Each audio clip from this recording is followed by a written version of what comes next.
Hello, lovely people. My name is Joy Tanner. I am the editor of Performers Magazine, and I have some very special guests in our virtual room today. Many of them are my dear friends, so I'm very, very excited to introduce you to the creative team of Junior's Giant, the award-winning film, for our spotlight today. In the house, we have my dear friend Deb McGrath, who is the brainchild, the screenwriter and producer of this very personal movie. As well, we have her breakout and beautiful star, Kinley Mochrie, who will also be moderating today's spotlight. So there's no pressure on you, Kinley, whatsoever. As well, we have Canadian icon, Eric Peterson, who joins us from the sub-annex, as he puts it. Eric. Property values in Seton Village are going to plummet after I said that. God, I ruined my old house. Oh my God. Eric, the Seton Village Housing Committee will be after me today for a minute. I don't think they're the only people that are going to be after you after this interview, but please welcome Eric as well. And my dear friend, Canadian star and Canadian sweetheart, and heading the helm of this creative team in the director's chair, my friend, Paula Brancati. Paula, welcome. I think this is going to be our most entertaining spotlight to date. So sit back, enjoy the ride. I can't wait to hear where this goes. And I'm going to pass the baton off to Kinley. Kinley, take it away. Thank you, Joy. Very excited to be leading moderation today. I got some hard-hitting questions for everybody. Let's get right into it. We're going to start with a question for Eric. Yes, for you. Are you ready? Sorry, Kinley. Are you wearing hands on your ears? Yes. For if you're listening at home without the picture, we are. Yeah, I'm wearing some hand earrings. Hand earrings, and they're quite great, man. They're great. They look quite big. Thank you.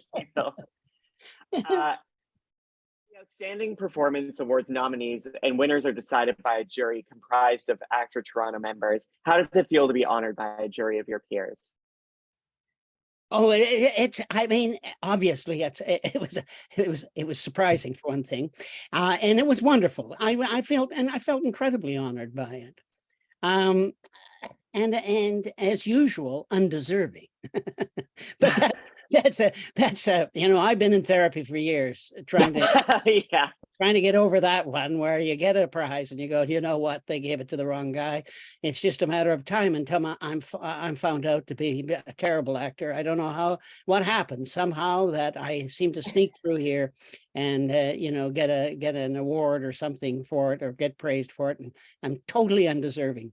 But having said that, having made a kind of fool of myself and revealed the deeper and darker secrets, not only of Seton Village and the sub-annex, but of myself, I would like to say that it was, when you're an actor, you do parts, you do thousands of parts, or 10 or thousands, but there's always ones that are, when you're shooting them or in a play and working on them, something's kind of clicking with you, in a way that it's kind of falling into some sort of aspect of your personality, your brain, your experience, whatever that is that we work with, that's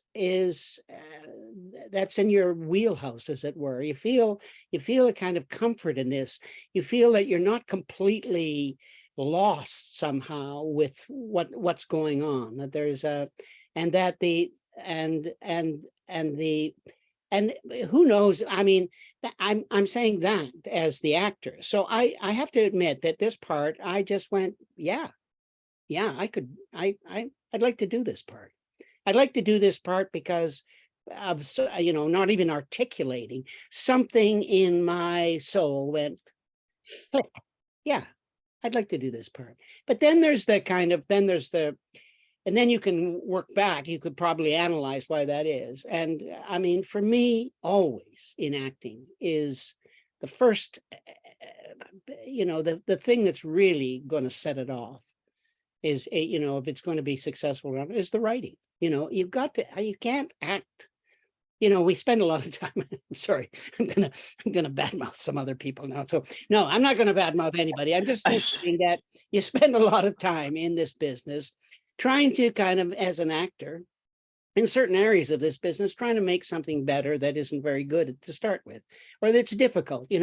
It's not making a silk purse out of a sow's ear. It's more making a plastic purse out of a sow's ear. Perhaps is closer to the truth of that. But there's also writing that you go, this is like driving a wonderful car. I don't have to do much, and I'm just zipping along here. Everything I need to know about this character is in the writing of it. So I'm not making stuff up and going, oh, well, I would do it this way or whatever. It's just there. And with Deb's script, that was with Junior, that there was a kind of authenticity and authority about this script that was, dare I say it, kind of easy to do for me. And in the end, it turns out it worked out well. It worked out well. People loved it. I got an award for it, which is wonderful too. But it was a wonderful experience. It was a wonderful experience shooting it, and being. I was very honored to be doing it. Very conscious of the fact that this was a real person that two of my colleagues on the screen were well aware of who he was, and yet giving me the license to go do what you do with what you want. So that's the short answer. I'm sorry, I've forgotten what the question was again. Now I think I've answered it. Over to you. You did. Over to you. You did answer it. Okay, thank you very much. God knows we were so honored to have you be a part of the film too, Eric, and you were certainly, just to be clear, you were certainly deserving of the award. Thank you. You're welcome. It means everything to me. I mean, it's so we positive feedback in this business is really the best. It's the best part of it. This one's for everyone. What does it mean to you to be an ACTRA member? I have a quick answer to that. When I was coming up in the business, I know things have changed and things are precarious now, to say the very least. Mm-hmm. And we've got a lot of non-union folks who are working and making good livings, and I'm saying nothing against them. They're not joining the union for their own reasons, and of course we're trying to help them to realize what you can benefit by being a member of ACTRA. But when I was coming up, it was the only thing to me and my peers, my friends, that said, I'm a professional actor. When I started, it was theater. I went to theater school, and slowly when, television and things came along, that was the goal. That was what everyone wanted. It was, finally, I've got a union card, I'm credible. So that's what it meant to me. And that's what it still means to me. I work for the union. And that was a wake-up call. So many of us spent our early days, what does the union do? What's it up to? Why is this? Why is that? Joined and found out exactly what it does and how hard it is to solve problems, how hard it is to make everyone happy, and what an honor it is to serve the membership. So I'm very proud to be a union member. Came from a union family. My mother was a bookbinder, and I just saw a woman in that industry. Can't imagine what would have happened to her without a union as a bookbinder, a male bastion. And she was a very attractive woman. I mean, she still had her problems because Me Too hadn't happened, but that wasn't a short answer at all. I just joined you, Eric, in the lengthy answer. Good. I'm glad. I was feeling a bit lonely in here. Paula, it's up to you now to give the longer answer. And we know I am not succinct. So let's see everyone There's a buckle small up. contest being run here. Who can give the longest answer? Oh, I'm sure I'll win at some point. Yeah, I think I think for me, because I started acting so young, I was 8 when I started acting professionally. I think I just knew that being an ACTRA member, once I got those credits, it meant that I could keep doing this. And also because I was so little, it was also ACTRA that protected me in terms of being able to be at school at the same time. And I was such a like nerdy A+ student who was like, we need to push calls so I can get my 2 hours of tutoring in. Like I would do that as a child actor. And I knew that there was something in place that allowed me to have both of these lives. And I like love the first thing I ever loved watching was General Hospital with my grandmother, and we would watch it every day after school. It's how she learned English. And I thought, if I can do that and be in people's houses every day, I'll be so lucky. Like, I just thought it was the coolest thing to be with people every day on their screen. So when I got my first ACTRA job, which was an Airheads commercial, it's a great candy if you're hungry. That was like step one for me. I was like, this Airheads commercial could lead to that, could lead to me being on a show that's in people's houses every day. So it felt very hopeful. And it was like, you know, the beginning of a real lifelong love and journey and feeling, you know, protected at work, basically. So I'm very grateful. Lovely. Yeah. Excellent. Was that it was medium. No, it was good. It was Yeah. very good, though. It was very good. Both of those were very good. Thank you so much. Those were excellent, revealing, you know, from the heart, from the mind answers. We're workshopping it. We're giving notes. Oh yeah. Well, you know, I have to admit that my relation, I'm overwhelmingly, what's the word I want? Not relieved. I'm overwhelmingly grateful that I'm part of, you know, I have this union, ACTRA. And my time working on council and that, the couple of, you know, terms I did, it was a total eye-opener for me that especially that, you know, not only the kind of democratic, as we all sat around and, you know, who was working, who wasn't working, and all the gossip and everything at council meetings, as well as trying to talk about issues, but the staff at ACTRA, the kind of research, the kind of ability that this union has to punch way above its weight as far as the kind of data and information and policy and strategies in a world that is absolutely ruthless out there, and we're such a small player in it. It makes one feel much bigger and far more secure to know that you have this kind of expertise that you're part of and part of. And I mean, I have my own old fart kind of, you know, hobby horses about, you know, what's going on and how the business is going in this country. But and to a certain extent, you know, critical of ACTRA's stand on some things, but in general, I can't imagine a world without having this union. If you're a working person, if you're in this business, and then as we're seeing. Not only in our own business, but across the board for people and employment. You know, AI is presenting a huge problem. It's going, and it seems to be coming down there. So the fact that we humans have gathered together is kind of, you know, as we're being hunted down and exterminated by the new technologies. I hope I'm not overstating that, my alarm on that, but it's you know. And the other thing I want to talk to is Deb's point, actually working, you know, before I was really heavily involved with ACTRA, you know, so much of the time is about bitching. What's the union doing about this? I don't understand why this is happening. There should be something about this. You know, it was so great to get on and go to see what was possible to do, which was a huge eye opener, because you think, well, I don't know. Why isn't ACTRA getting me all the big parts?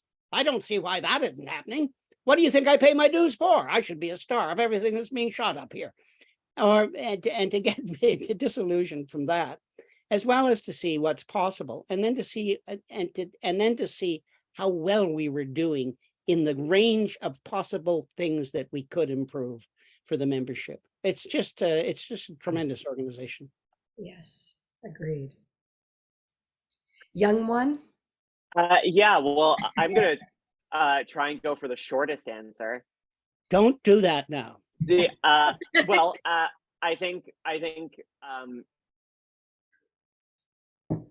it's funny because in the questions that has me referring to you as Deb, I'm sort of just say to my mom's point about feeling like a professional. That spoke to me when you said that. I hadn't really thought of that, but that I think is a piece for me, and just feeling protected. I think that's ultimately it. And there we go. That's how you do it, everybody. I'm I shaving. compute that short. I'm like, oh my God, that's it. And Eric, I just Beautiful. want to pose another question. Are you sure none of us is AI? Are you positive that we're Oh my God. real? And then Deb goes, Yeah, it explodes. that's my worst night. Yeah, a lot of discussion in ACTRA about AI, and it's terrifying. And Colin and I last night watched the series Smartless, and they started talking about AI. It's terrifying. It's terrifying. Anyway, just throwing that in there. I'm too scared to talk. Yeah, well, I will just have to band together on street corners and do plays, and I guess I don't know. Exactly.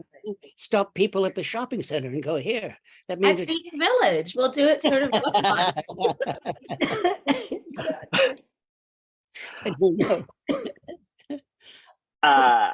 But before we go on, I just want to say I didn't mean for this dramatic lighting I've got going, but I'm absolutely It's living for it. very effective. It's great. Yeah, thank Yeah. you. Gorgeous. It's just the sun's coming through I mean, obviously you can see it. Anyway. Get the hand earrings incredibly well now. Yes. The hand rings. The hand earrings. Anyway, that's not my best. To everyone, and Eric, you actually touched on this a little bit earlier. Why was it important for you to be part of this film? Well, should I answer first? Go. Because I'm the oldest by far. Yes. I'm the oldest by far. I'm the closest to the end, as it were. That's another way of looking at it, or the furthest from the beginning. Yeah. Well, for me, I mean, in any project that I'm involved in, first of all, there's kind of two things that are very important to me. The script, I'll read what's being proposed, and that's, I'm not going to embark on something that I don't actually think is, that's not for me. Things. But the other thing is, of course, is association. So with Deb being the author of it about her father, I mean, she's an important person in my professional and as a friend too, but in the profession. This is so I'm also going to pay attention to where the project is coming from and who's written it and those kind of connections. And that, of course, there was no question on both those counts that I wouldn't get involved in this once being invited, and being grateful for that too, and honored. Lovely. Paula, or I mean, you wrote it, I so would say That's right. it's odd that I would write it and go, Right. I don't want to be involved in this. It's true. So I don't know. Wash that my it- hands of this. Really, I wash my hands. I would say Paula might have a. Yeah, I was so, I mean, I was so honored to get this script in my inbox. I could not believe that you, Kinley, and Deb trusted me with something so personal. It was I was in a very particular point in my life. My grandfather had passed away a little while prior, and he raised me with my grandparents and my parents. So I was having a very tough time with it. And Deb and I had spoken about that. And I actually feel like your dad, Deb, and my nono would have really gotten along. And there's a similarity there for sure. So in reading the script, I was so moved. I love stories that have 3 generations in them. That I really particularly love stories that have grandparent and grandchild relationships. So there's so much of it that felt so special. And I was also very honored that you both would trust me with something that was so specific to your experience, Kinley. It really was so moving, and I didn't want to mess it up. I was so nervous, and it was just such a good piece of writing. Also, I knew that it was so good. I mean, Deb, everyone has said this, but there is a reason that everyone says that, because I think it can be very rare that something, where every syllable is not wasted. And it was just very poignant and clear, and all the characters had specific voices. And I think at the root of it, it was so full of love. It was a family that was so loving, and that was seeing each other through different stages of life with such love and heart. And I mean, it's like so special. I cannot believe I got to direct that as my first thing. I mean, I said it before, but I think I've peaked. Like, it really was just this cast, this crew, this script. Like, you're kind of like, it'd be crazy to say no to something like that, but I really took it seriously. And also the idea of getting to work so closely with you, Deb, like, it really felt, I sort of thought of it as a showrunner director relationship, where it's like a shared vision. It really felt like I was so excited to embark on something where we could be, together creating a vision that hopefully felt like it was telling your dad's story and then putting our own spin on it. So it was one of the greatest joys of my career, for sure. You go, Ken. No, I was just going to say to Paula, I certainly don't think that this was a peaking for you, but obviously you did do a very beautiful job. So yes, absolutely. I'm very lucky. You were my leads. All of you. It's so beautiful. Also, every frame, like I would text you, Deb, and be like, I'm crying at the dailies again. It was great. At the monitors, I'm a weeper, everybody. So I was crying a lot at the monitors, but to rewatch everything in my console and have that hard drive and watch every footage, every frame of footage, it was so good. All three of you were so beautiful. This whole cast was so strong, and I can't believe everyone came out. And Eric, you are so deserving of the award. To go back to that first question, wow, when you won, were we not, Deb, on our feet? The whole room was on their feet, I'd like to add. Everybody. Yeah. And everybody was coming up to me after being like, we just watched 30 seconds of Eric, and we know that it's perfect performance. It was pretty special, my friend. Yeah. Well, thank you. And you did a magnificent job of directing it. I would have never thought that this was, that this was a kind of new experience for you at all. It went incredibly well. But I'd like to know, Kinley and Deb, how much, it's having this experience, and having the real Junior in your heart and mind also during this whole experience, like that must have been, well, what was that like?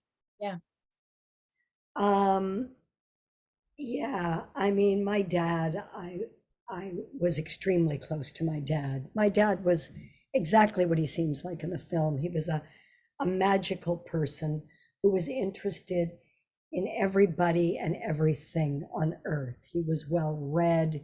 He was a visual artist. He was in the obituary that I wrote for him in the newspaper, I said, even the birds will miss him, was the last line, because he would say of the winter, oh, I love the winter. The leaves, the trees lose their leaves. And you can see where all the birds were, all the nests were. You can see the shape of the trees. He was that guy. And hysterically funny, I remember someone saying of his funeral, I've never been to a funeral where there were 3 Paul Lynde impersonations by people. And it was hilarious. It was just hilarious. Neil Crone, a well-known actor, I'm sure you all know. He grew up with us. He was my brother's best friend. We lived in the same neighborhood. And Neil told a story of meeting my dad for the first time, coming to our home. And Dad came out from the kitchen and went, which one's Neil?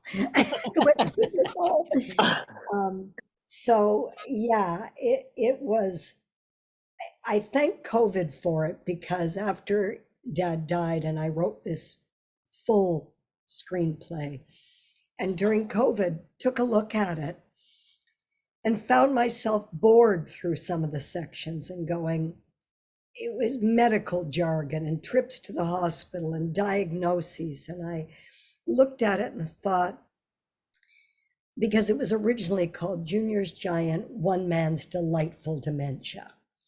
And we lost the rest of it. But that was what occurred to me when I reread it and reread it. Do the snapshot in time. Make it magical. Make it like Up, a short film of Up in this moment, because he did see there were other things. It wasn't just strings, it was sausages, it was hot air balloons. And it wasn't just a giant, it was a little person as well. But I thought, I'm not Fellini, not putting Paula in that position. And it was also cartoon mice who would sit on his toes and dance and sing. They would irritate him sometimes, but he knew he wasn't in harm's way.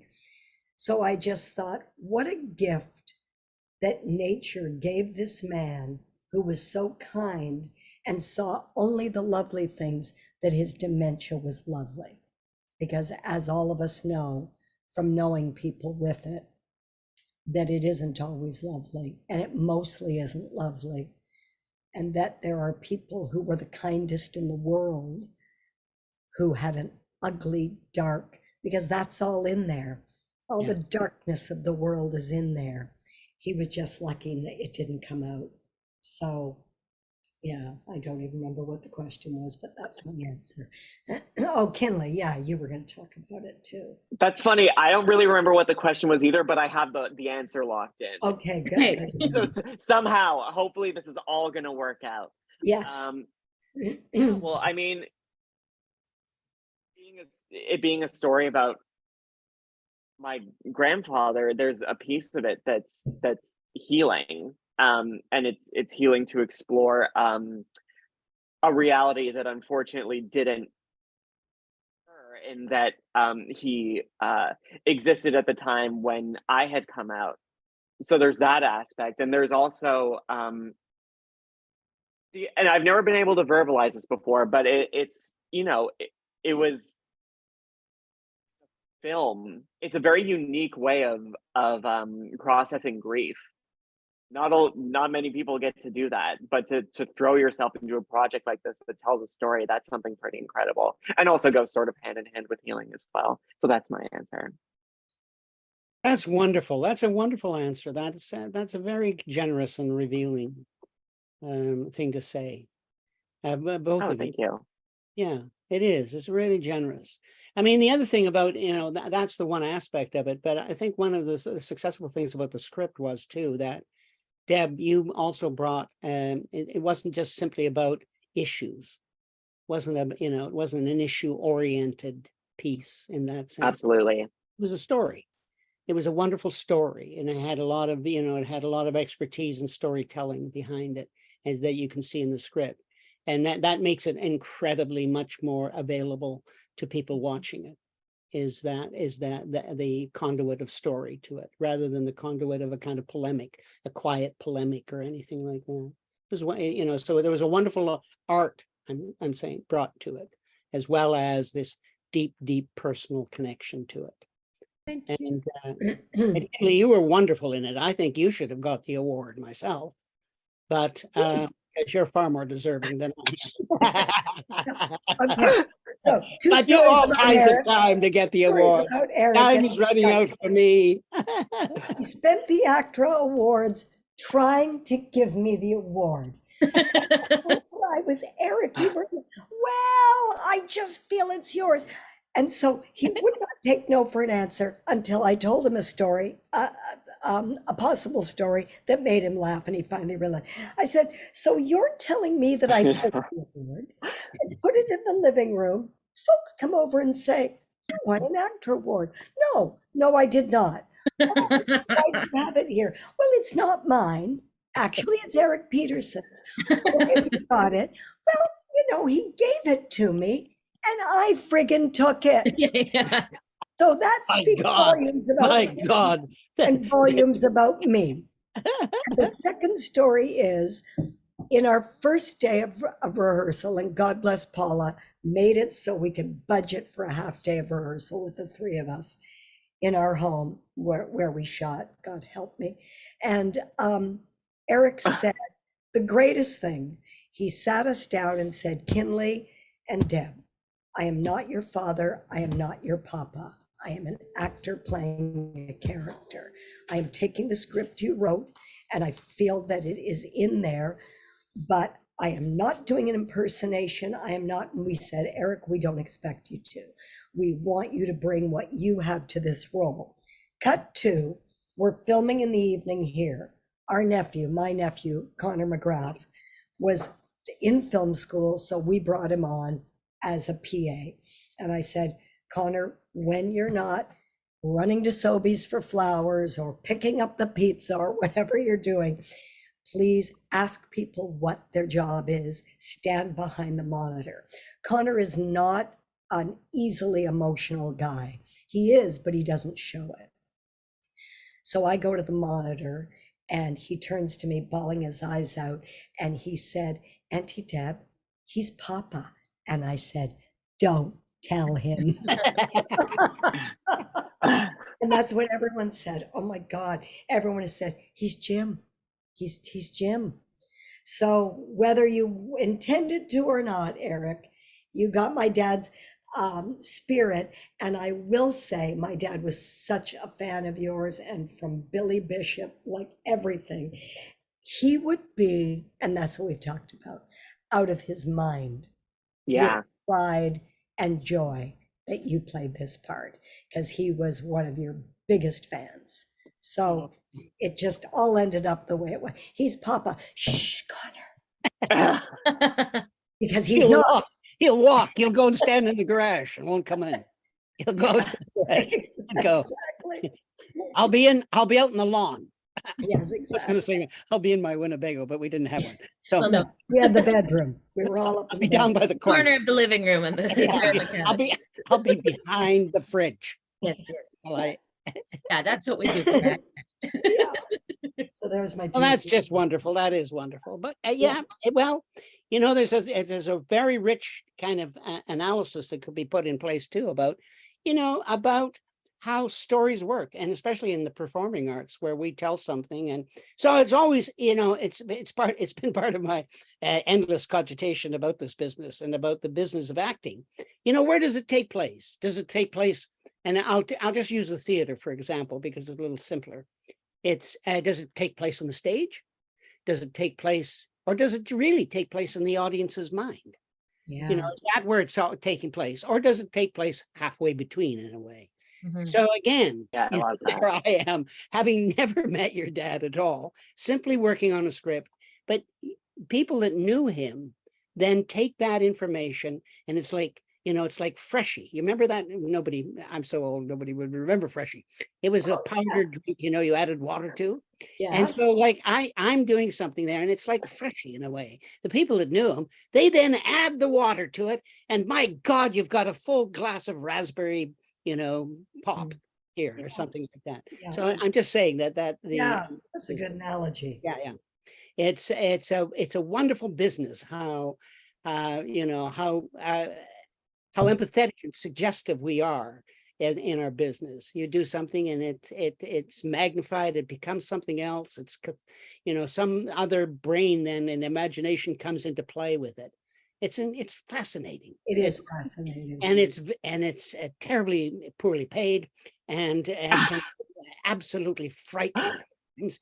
But having said all that, it's great fun, and there's the best people. Yes. The best people. Great fun, and there's the best people. It's true. Unfortunately, the general public thinks we're all rich, and it's back to union stuff, especially in this country. That's the main problem, is that they think we're all in fancy Hollywood homes, and that's the problem. Mm-hmm. Yeah, no, there's a definite lack of veritable data for our public here. They think we're all I don't know what actually doing Canadian stuff. It's a bit like I think we're like sort of like the Christians in the catacombs, basically, to a certain extent. We're secretly practicing this art, and the general public doesn't even know what's going on. They think we're all in Hollywood, right by the pool. And Yeah. By the pool, yeah. yeah, I mean, that's of course, as usual with me, hyperbolic and oversimplified, but those are my two main weapons. That's true. God, that's funny. Well, what we've been talking about in general actually segues nicely into the next question. We're talking about how the story is personal for my mom and I. As performers, why do you think it's important for us to tell our own stories? Paula, you go first because I'll eat up the time. Sulfuric acid on snow or something. You're eating though. I think it's so important. I mean, I think we're in a really exciting time in terms of storytelling. And, I don't know if it was COVID. I don't know if it's that people's appetite for what they're watching has changed, but it's been very exciting to me to see shows from all over the world be so widely received. And I think we're debunking this idea that people only want to see stories that are about their exact experience. It's like specificity is so universal, and seeing stories about other people's very specific experiences, whether it's their, wherever they grew up, in the language that they speak, about their specific coming out story to their family. It is the way that love is shared. It's the way that new stories are shared, and art has always been the thing that has I don't know, expanded worldview. I think it's like this universal language. So I'm so excited by what I'm seeing happen, even in the last couple of years at TIFF, the new filmmakers coming out of Toronto, and how specific those stories are. And I think the more specific we get, the more universal it gets. So I'm very excited by actors turned writers, multi-hyphenates, because it's like, it is the time. I think we're seeing also a lot of success in those areas. So yes, it's certainly helpful that Issa Rae, who I'm just obsessed with, and what she did with Insecure and now with Project Greenlight, I think we're seeing oh yeah, Issa did it. So let's take a shot on somebody who did this very small web series with their friends. And it's very exciting to just see more and more people daring to tell their own stories. And it takes a lot of courage and a lot of bravery, I think, to really tell your own story as well. It's super vulnerable. So when you see someone else do it, I don't know about you, but I'm like, okay, maybe I will write that thing that's deep from my guts. I just think it's a really thrilling time in terms of what I'm seeing get made. And so I think more of that. On the inverse of that, the idea that the feeling of being a creator and telling your own story, I think it's also exciting to watch that as a viewer, to know Yes. how close the material is to someone. And I do think that any given person can tell any given story and can potentially do it well, but I think there's just something, and maybe even a little nuance to when you're that close to it. And that's also a lovely and refreshing thing to see when you're enjoying art. And that's those are my 2 cents about it. I totally agree. Wonderful replies, wonderful insights there. I think that, I'm not very articulate about this. There's something about, especially in this country, I mean, and maybe it's, but I can't speak for other countries because how could I? I'm not there anyway. But in this country, there's always a great tension between originality and copying. And it's one, we tend to think that if we make a movie that's like other things we've seen, and in most cases that's American work, then we all are also doing it. And there's something about having to turn to your own story, as at least at some point in your work, and usually in the beginning. There's something about turning to your own story that you that is going to make you and again, this is where there's something happens that this is a point that you have to be original about because it's yours. You know, nobody's ever told this story before. That means told, you know, and again, that gets into, there's whole things about it, but it's an area in which you have to, with whatever abilities you have, come face to face with a story that is only yours. And there's something about, now again, and I can't be any more articulate than that, and so it may be a hopeless thing to say, but I think that that is an incredible deep exercise that has to be done if you want to kind of then progress as an artist and be an artist that can look at other things that not are personal.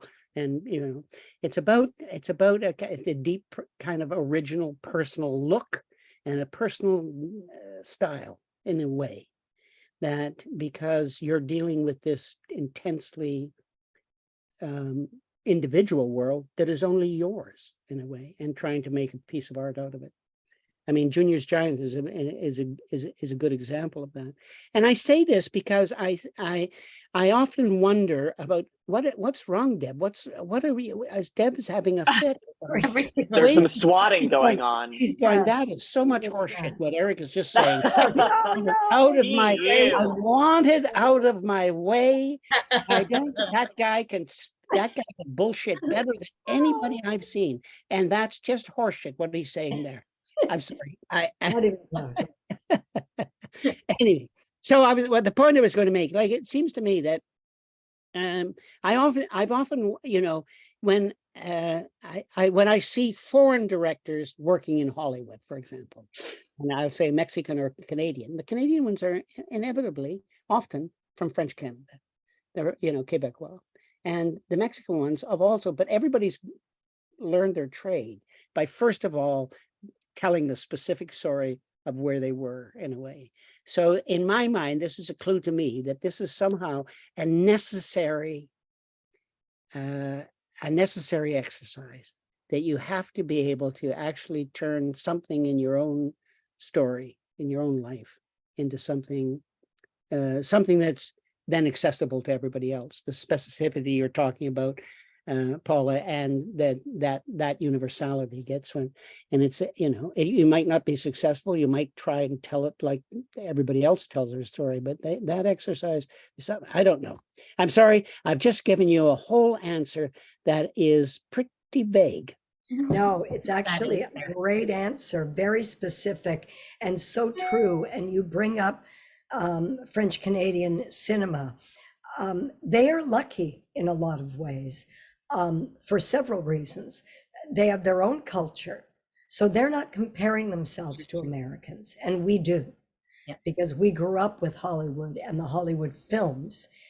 So they have the freedom, or have taken the freedom. I won't say they were lucky. They took the freedom to tell their own stories, which is why they're unique, which is why they're rich, and they have the culture of the folks in their province who support it wholeheartedly. They have their own industry, which we've never had, because we've always been compared to the American cinema by not only the public, but ourselves.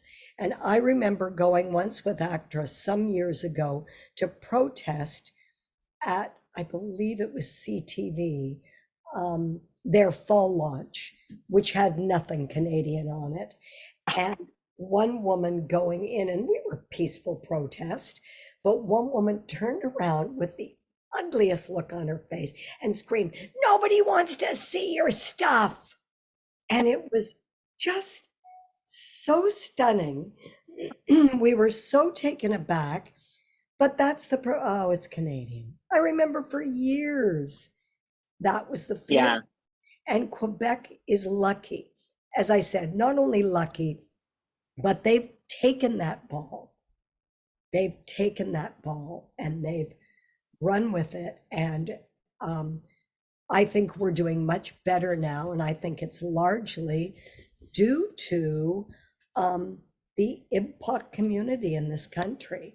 are stepping up and telling their stories, thank God. And again, it's a cultural base. They've got something different to say that isn't being compared to our neighbors to the south.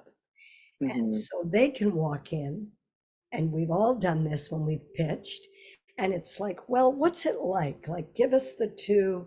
Is it, thing meets thing? They're walking in and no one's saying that to them. To your point, Eric, because it doesn't compare to anything.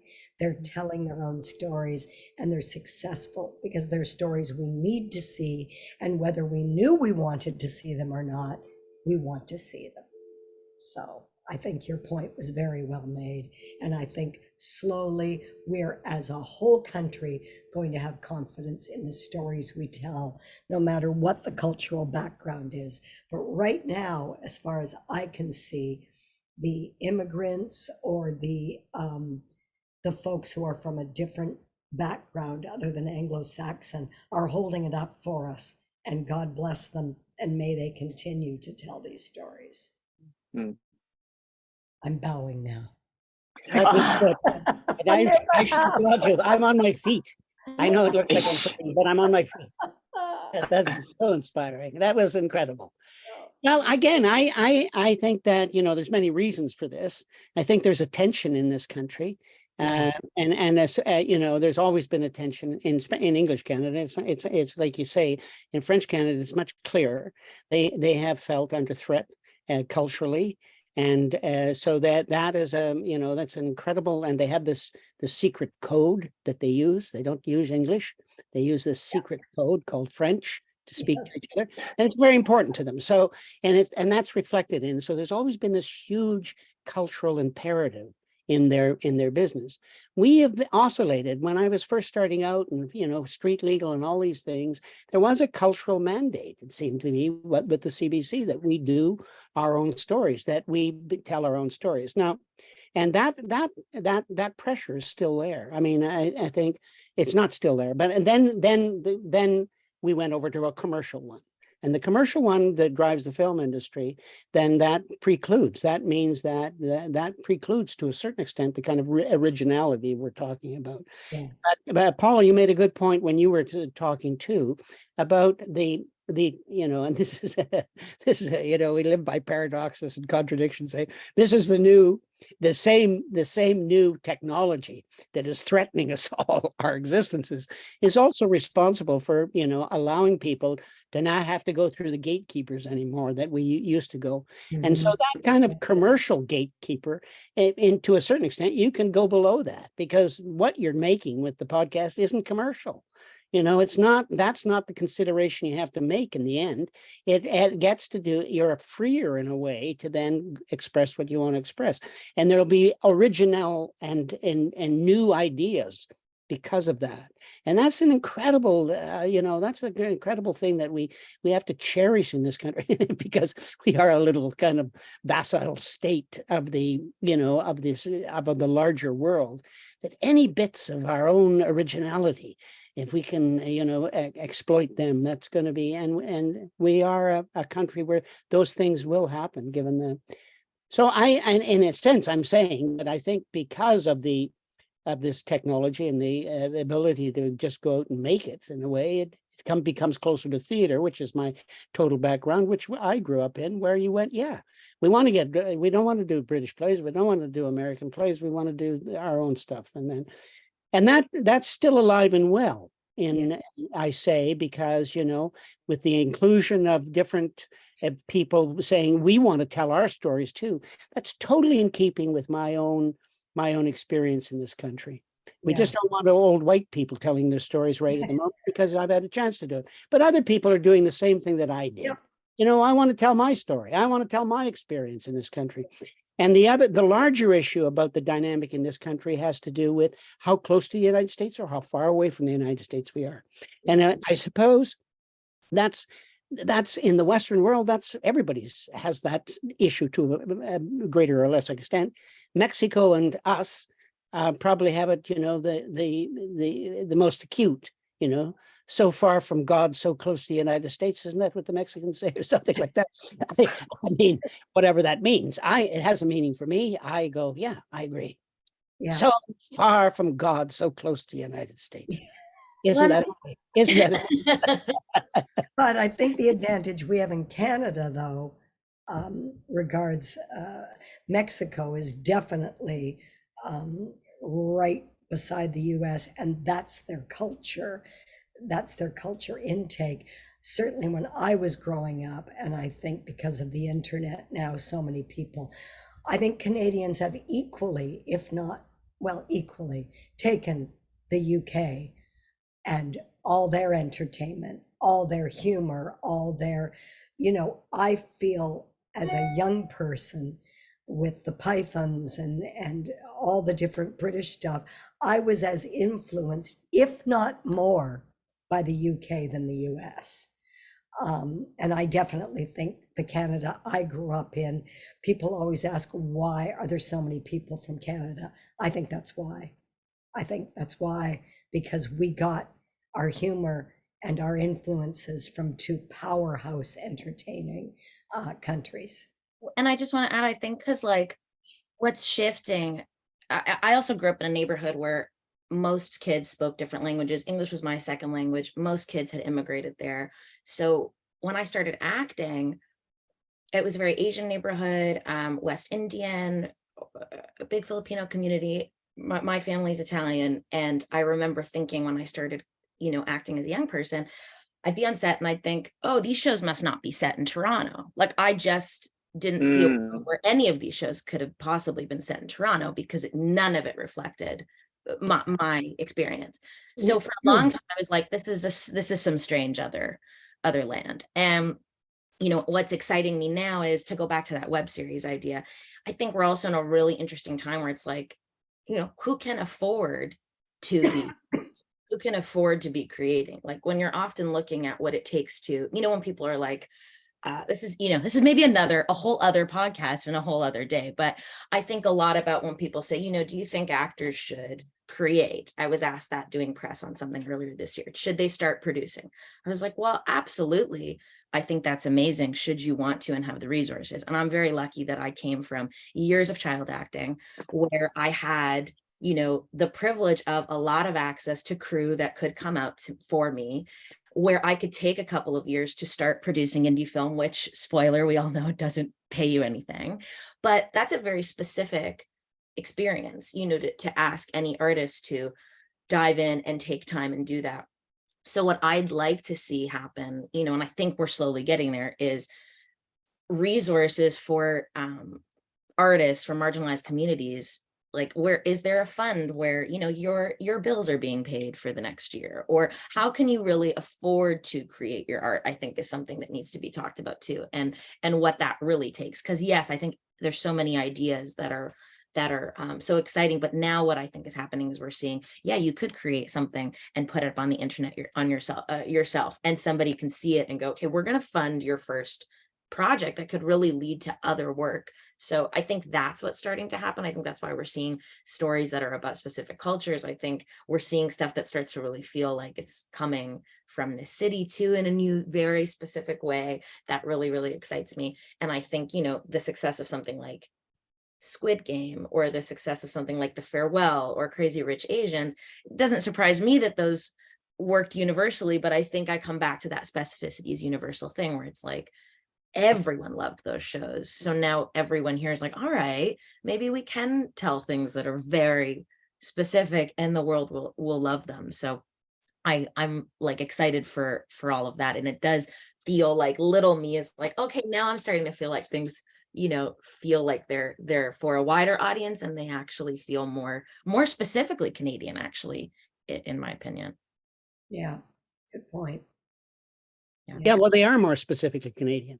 I mean, I think there's to mistake the Canadian audience for being just one element has been that's more time that I came through.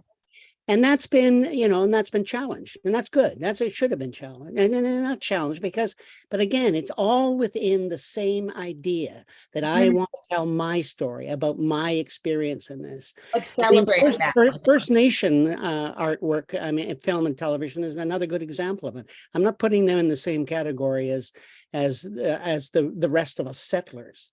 But there's an example of, that there will be great creativity and specificity because they're dealing with their own stuff in a way. And I feel that that's coming. And in the end, in this digitalized world of the internet and internationally, the only thing you have to give to sell to the rest of the world is your specific experience. Yeah. Who needs a copy of an American show in England from Canada? You know what I mean? Give me a break. I mean, and that's what we watch from. That's what the big thrill is. We all talk about as our audience in this streaming world is to be able to see stuff from other countries. You go, wow, this is good. This is a good and kind of a relief. I'm so out of the dramaturgy of what I'm so used to, and it's exciting to see different things. And I'm hopeful, but again, let's not get overboard here. Let's not go too far on a positive message because it makes me too uncomfortable. I miss the negativity and pessimism of my usual hole. But and to bring we love a little pessimism too. Well, the truth is, I mean, there's a writer's strike, the commercial things do not like this. This is heresy to them. Paula, you just asked for more money, for Christ's sake. What do you mean you want to have somebody pay your lunches for the whole? What about our profits? What about our profits up to the shareholders? And yes. Yeah, I know we're in a very no, we're going to replace you with a machine. It'll do it just as well. It won't do it just as well. It's only machines will watch it then. I'm sorry. The rest of us humans will be standing on the corner doing plays for each other. Thank you. exactly.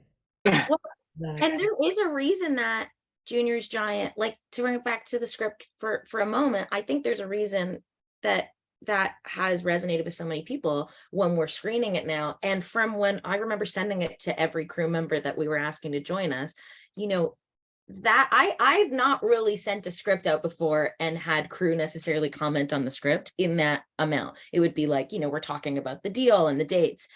I cannot tell you how many people just were like, have to be a part of this. This script is so beautiful. It's so moving. That's very rare. And like it again, it's that indicator that people really can feel how specific it is. They can tell it's super private. Like there was something that grabbed people from the page. And I think that's why in screening it and being able to watch it in theaters in this sort of like not height of pandemic has been such a gift and we've been at some of them together, these screenings. It's so like, there's this moment, it takes place as we all know, we're juniors and actor.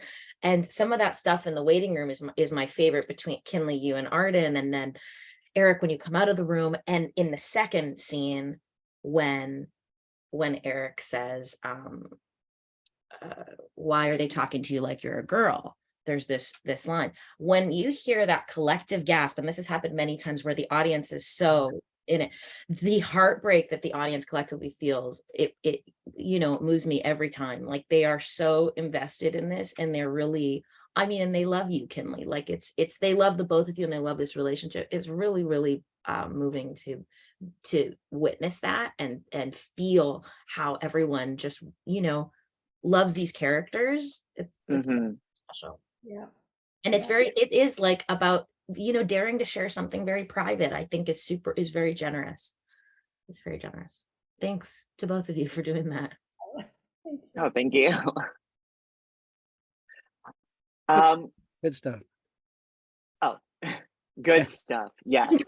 That's all I could say. You were all waiting for me to go into another 25 minute tire. I was ready. I was ready to hear more.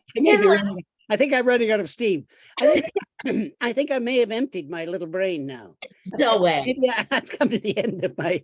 Give us a stimulating question, Ken.